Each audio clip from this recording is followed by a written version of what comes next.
रमन मेहरा की बात को सुनकर सुहानी और युवराज हैरानी से उन्हें देखने लगते हैं। युवराज अपनी खामोशी तोड़ते हुए मिस्टर मेहरा से कहता है, हमें आपकी वाइफ से कुछ जरूरी बात करनी है। ये सुनकर मिस्टर मेहरा का चेहरा गुस्से से लाल हो जाता है।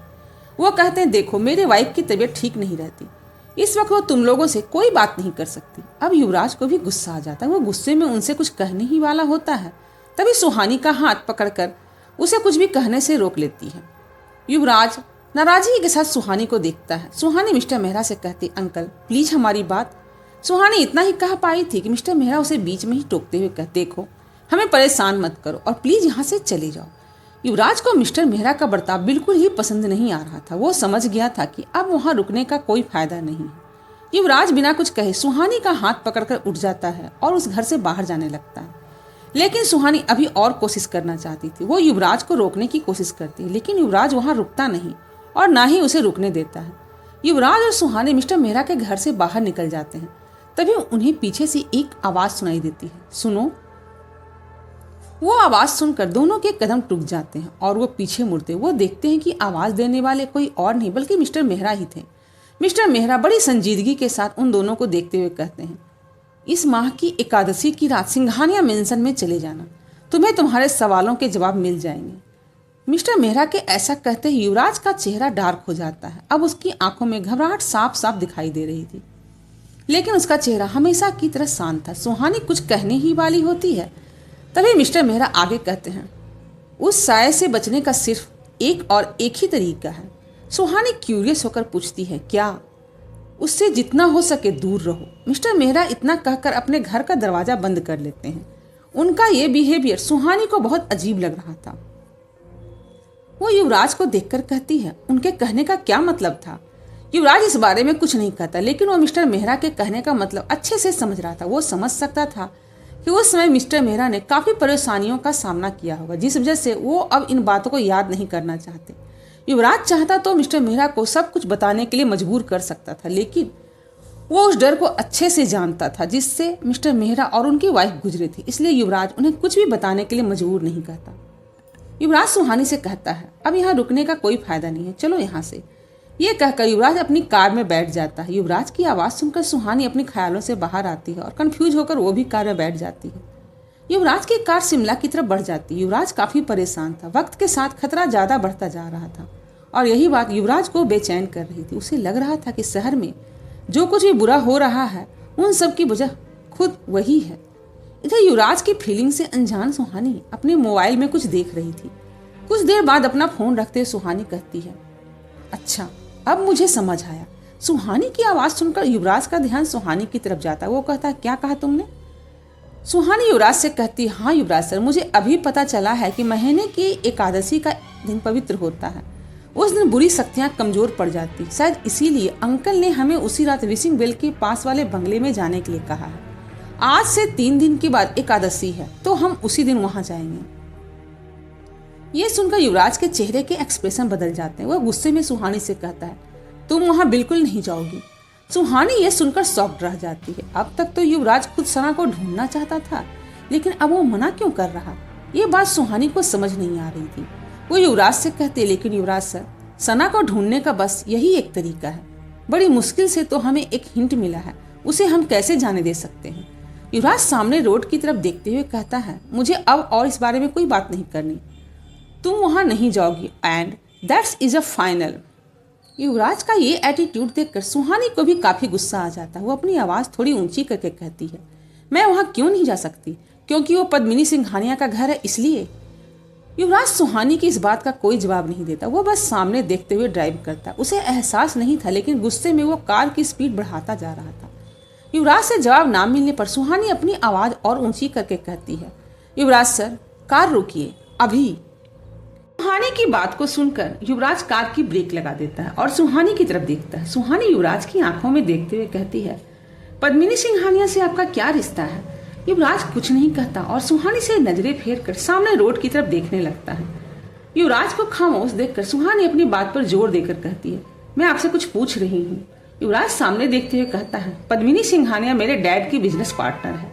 ये सुनकर सुहानी का गुस्सा और भी बढ़ जाता है। वो कहती है, अगर पद्मिनी सिर्फ आपके डैड की बिजनेस पार्टनर है तो आज उसने धमकी क्यों दी कि मैं आपसे दूर रहूं?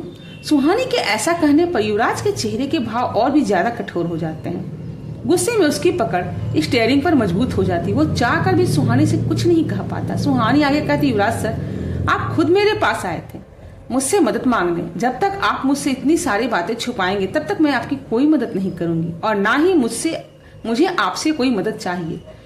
युवराज खामोशी से सुहानी की बात सुन रहा था। सुहानी आगे कहती है, और हाँ, मैं उस बंगले में जरूर जाऊंगी। ये कहकर सुहानी युवराज की कार से बाहर निकलकर वहां से पैदल ही आगे बढ़ जाती है। युवराज ये सब बस देखता रह जाता है। सुहानी के जाने के बाद युवराज अपने कार की स्टीयरिंग को मारता है और अपने मन में कहता है, तुम्हें पता नहीं है कि तुम मौत के मुंह में जाने की बात कर रही हो। बाहर तो मैं किसी तरह से तुम्हें उससे बचा लेता हूँ, लेकिन वहां क्या होगा ये मैं भी नहीं जानता। शाम का वक्त था। अर्नब पुलिस स्टेशन में था। वो इंस्पेक्टर शर्मा के ऑफिस में बैठा कुछ काम कर रहा था। उसके सामने की डेस्क पर बहुत से फाइल्स बिखरी हुई थी। गोपाल उसके पास खड़ा उसकी मदद कर रहा था। वो बार बार अर्नब की उम्मीद भरी नजरों से देख रहा था कि शायद अब अर्नब घर के लिए निकल जाए और आज उसकी छुट्टी हो जाए। गोपाल उदासी लेते हुए अर्नब से कहता, सर, और कितना काम करेंगे? कुछ कल के लिए भी छोड़ दीजिए। कई घंटों से आप इन्हीं सब में लगे हुए हैं। अर्नब उन पेपर्स को मैनेज करते हुए कहता है, नहीं गोपाल, मुझे आज ही सारे विक्टिम्स के पोस्टमार्टम रिपोर्ट की स्टडी करनी है। हमें इन मर्डर्स के पैटर्न और मीडियम को बड़े ध्यान से ऑब्जर्व करना होगा। कुछ देर सोचने के बाद अर्नब आगे कहता है, बड़ी अजीब बात है, पुराने रोड पर जितने भी मर्डर हुए हैं सभी की डेड बॉडी के गले पर गहरी चोट है। उनकी बॉडी का सारा खून उनके शरीर से बाहर निकल गया है। डॉक्टर का कहना है कि विक्टिम के गले पर जो निशान है वो ऐसे लगते हैं जैसे किसी जानवर ने उन पर अटैक किया हो, और यही उनके मौत की वजह भी है। मुझे समझ में नहीं आ रहा आखिर इन्हें मारा कैसे गया होगा। अर्नब की बात पूरी होते ही उसे एक औरत के फुसफुसाने की आवाज सुनाई देती है। बड़ी आसानी से मारा। पहले उनकी गर्दन को पकड़ा, फिर अपने नाखून उनके गले में घुसा दिए और फिर उनके शरीर का सारा खून बाहर निकाल दिया। ये सुनते ही अर्नब हैरान होकर अपने आसपास देखने लगता है। उसे समझ में नहीं आ रहा था कि ये आवाज किसकी है और कहां से आ रही है। अर्नब गोपाल से कहता, गोपाल, क्या तुमने वो आवाज सुनी? गोपाल अपना मुंह बनाकर कहता है, कैसी आवाज सर? मुझे तो कोई भी आवाज सुनाई नहीं दी। अर्नब सोच में पड़ जाता है कि ये आवाजें सिर्फ उसे ही क्यों सुनाई देती हैं। तभी मौके का फायदा उठाकर गोपाल कहता है, सर, मुझे लगता है कि आपको आराम की बेहद जरूरत है। आप कई घंटों से लगातार काम कर रहे हैं ना, इसीलिए आपको वहम हो रहा है और आपको आवाजें सुनाई दे रही है। अर्नब को भी गोपाल का कहना सही लगता है। गोपाल आगे कहता है, सर, अब आपको आराम करना चाहिए। कहीं ऐसा ना हो कि ध्यान ना दे पाने की वजह से आपसे कोई इम्पोर्टेंट पॉइंट मिस हो जाए। अर्नब अच्छे से समझ रहा था कि गोपाल को केस की बिल्कुल नहीं पड़ी है। वो बस जल्द से जल्द घर जाना चाहता है और इसीलिए यह सब कह रहा है। लेकिन गोपाल की बात में पॉइंट तो था, इसलिए अर्नब अपना काम वहीं रोककर उठ जाता है और ऑफिस से बाहर जाने लगता है। अर्नब को बाहर जाते देखकर गोपाल एक बड़ी सी स्माइल के साथ अपने मन में कहता है, चलो अब फाइनली आराम करने को मिलेगा, वरना जब से ये अर्नब सर आए हैं लाइफ से आराम सब जैसे गायब ही हो गई है। ऑफिस के दरवाजे के पास पहुंचकर अर्नब के कदम रुक जाते हैं। वो पीछे मुड़कर गोपाल से कहता है, गोपाल, तुम भी जाओ, आराम कर लो। ये सुनकर गोपाल के चेहरे पर चमक आ जाती है। अर्नब आगे कहता है, आज रात भी हमें पुराने रोड पर ही रहना है। आज पूरी रात हम उस विशिंग वेल के पास ही रहेंगे। देखते हैं कैसे किसी का मर्डर होता है। ये कहकर अर्नब ऑफिस से बाहर चला जाता है और गोपाल सदमे में वहीं खड़ा रह जाता है। गोपाल लगभग रोते हुए कहता है, ये अर्नब सर मेरी जान लेकर ही मानेंगे। ऑफिस से निकलने के बाद अर्नब अपनी गाड़ी से घर की तरफ जा रहा था। शाम के 5:30 बजे थे और अंधेरा होने लगा था। अर्नब सामने सड़क को देखते हुए ड्राइव कर ही रहा था, तभी उसका फोन बजता है। अर्नब अपने कान में लगे ब्लूटूथ से कॉल आंसर करता है। फोन से आवाज आती है, हेलो एएसपी सर, मैं डॉक्टर सिन्हा बोल रहा हूँ। मुझे आपसे उन डेड बॉडीज के बारे में कुछ बात करनी है। अर्नब कहता है, यस डॉक्टर, कहिए। डॉक्टर कहते हैं, जितने भी डेड बॉडीज हमें उस विशिंग वेल के पास मिली है उनमें से किसी भी बॉडीज पर कोई फिंगरप्रिंट नहीं है सिवाय एक बॉडी के। ये सुनकर अर्नब चौंक जाता और क्यूरियस होकर पूछता है, और वो बॉडी किसकी है? डॉक्टर कहते हैं, परसों जिस बूढ़ी औरत का मर्डर हुआ था उसकी बॉडी से हमें कुछ फिंगरप्रिंट्स मिले हैं। अर्नब अगला सवाल करता, और वो फिंगरप्रिंट्स किसके हैं? डॉक्टर जवाब देते हैं, मिस सना जोशी के।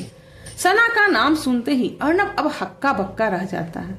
वो फौरन अपनी कार का ब्रेक लगाकर उसे रोक लेता है। अर्नब खुद को संभालते हुए कहता है, डॉक्टर, ये कैसे हो सकता है? सना जोशी तो उस मर्डर से एक दिन पहले से ही मिसिंग है। डॉक्टर जवाब देते हैं, सर मैं वही बता रहा हूँ जो रिपोर्ट्स में है। अर्नब कॉल कट कर देता है। ये सब सुनकर वो थोड़ा शॉक में चला गया था। कुछ देर बाद उसे होश आता है और वह फिर से कार स्टार्ट करता है, लेकिन इस बार उसकी कार स्टार्ट नहीं होती। अर्नब इरिटेट होकर कहता है, अब इसे क्या हुआ, अभी तक तो अच्छे से चल रही थी। अर्नब फिर से कोशिश करता है, लेकिन उसकी बार बार कोशिश करने के बाद भी वो कार स्टार्ट ही नहीं हो रही थी। तभी अर्नब के कानों में फिर से एक औरत की आवाज़ सुनाई देती है, अपने सवालों का जवाब चाहते हो तो मेरे पीछे चले आओ। यह आवाज़ सुनकर अर्नब हड़बड़ाते हुए अपने चारों तरफ देखता है, लेकिन उसे कोई भी दिखाई नहीं देता। तभी उसकी नज़र कार के मिरर पर पड़ती है। मिरर में उसे सफ़ेद कपड़े में एक लड़की कार के पीछे चलती हुई दिखाई देती है। अर्नब फौरन पीछे मुड़कर देखता है, लेकिन वहाँ कोई नहीं था। वो कार से बाहर निकल जाता है और जल्दी से कार के पीछे जाकर देखता है, लेकिन अब उसे वहाँ भी कोई नहीं दिखता। अर्नब को फिर से वही आवाज़ सुनाई देती है, अपने सवालों का जवाब चाहते हो तो मेरे पीछे आओ। अर्नब दोनों हाथों से अपना सर पकड़कर कहता है, ये सब क्या हो रहा है, ये सब सच है या फिर मेरा इमेजिनेशन। अर्नब मेरे पास आओ। वो आवाज़ फिर से अर्नब के कानों पर पड़ती है। इस बार वो आवाज़ सुनकर अर्नब का चेहरा बिल्कुल शांत हो जाता है और वो धीरे धीरे अपना हाथ सर से हटा लेता है।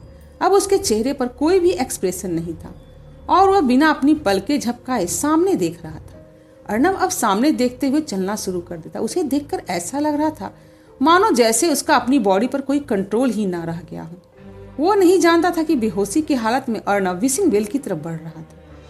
कुछ ही देर में चलते हुए वो विशिंग वेल के पास आकर रुक जाता है। विशिंग वेल के आसपास कोई भी नहीं था और अब वहाँ पूरी तरह से अंधेरा फैल गया था। अर्नब एक नज़र विशिंग वेल को देखता और फिर उसकी रेलिंग पर चढ़ जाता है। अब उसकी आंखें कुएं की गहराई को एकटक देख रही थी। कुएं के अंदर बिल्कुल अंधेरा था। तभी अर्नब अपना दायां पैर उठाकर विशिंग वेल की तरफ बढ़ा देता है। अब उसका एक पैर कुएं की रेलिंग पर था और दूसरा पैर हवा में। अर्नब आगे बढ़ने के लिए अपना दूसरा पैर उठाने ही वाला था, तभी पीछे से एक हाथ अर्नब के हाथ को पकड़ लेता है। क्या अर्नब को वो हाथ कुएं में गिरने से बचा लेगा या फिर अर्नब जबरदस्ती कुएं में कूद जाएगा? आगे की कहानी को जानने के लिए like, share and subscribe to my channel and